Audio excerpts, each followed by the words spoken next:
नमस्कार मित्रांनो, स्वागत आहे तुमचं आजच्या ब्लॉगमध्ये.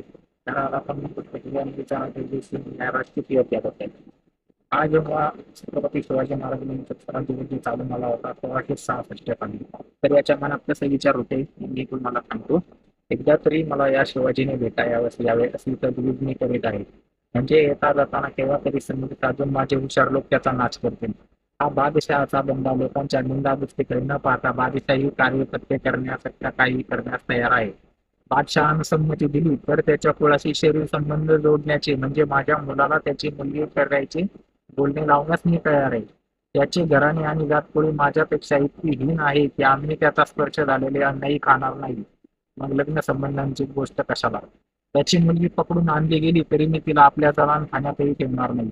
पण तो हिंद कुळातला असल्यामुळे हे आमुष मला घेऊन टाकावे लागेल. हा बेत फार गुप्त राखला पाहिजे. उत्तर त्वरित पाठवावे. हे कोण सांगते? मिर्झा राजा जयसिंग. कोणाला सांगतोय? जाफर खानाला, जो औरंगजेबाचा सरकार आहे त्याच्यासोबत आला होता शिवाजी महाराजांचे गिळंकृत करायला. म्हणजे आपण पाहू शकता किती त्या वेळेस द्वेष असेल शिवाजी महाराजांच्या जे स्वराज्य होतं त्याच्याबद्दल. आणि कोणाला? मिर्झा राजा जयसिंग. तो एक हिंदू सरदार होता, तरी पण त्याच्याबद्दल आपल्या एका दुसऱ्या हिंदू सरदारांचा द्वेष होता. आणि छत्रपती शिवाजी महाराजांचं